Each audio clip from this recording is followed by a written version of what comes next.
In the summer of 2007, in one afternoon, two of the 13 largest global investment banks closed their doors in one afternoon. Lehman Brothers and Bear Stearns. No one saw it coming.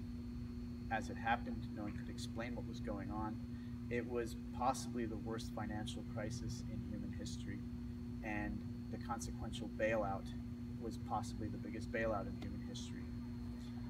A lot of people couldn't make sense of it, and in the ensuing years there was a lot of emotion, a lot of anger, movements like Occupy Wall Street.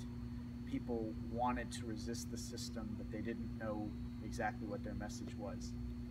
And in this fog, in October of 2008, a mysterious figure named Satoshi Nakamoto, we're not sure who this figure is, it might be a group of people, it might be a woman, publishes a 9-page white paper called Bitcoin.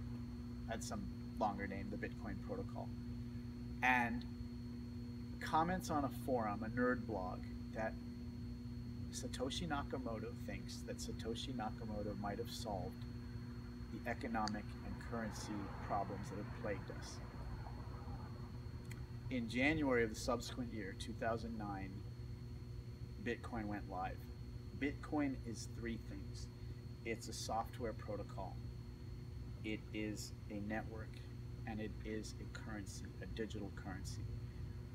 Bitcoin would become something that's fascinating to study in the next 8 years across three separate axes: politically, economically, and technologically.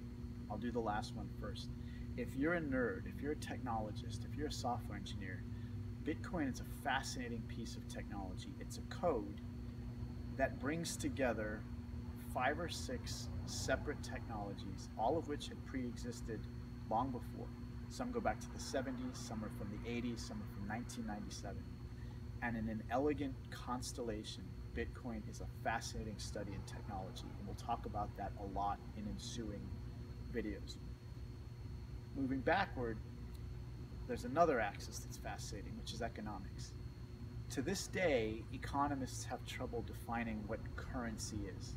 It's something of value upon which we all agree, that is perhaps fungible and portable and scarce and divisible, but at the end of the day, it's a lot like light or electricity. We use it all the time, but we can't really explain it, other than maybe nominating or enumerating 5 or 6 properties about it.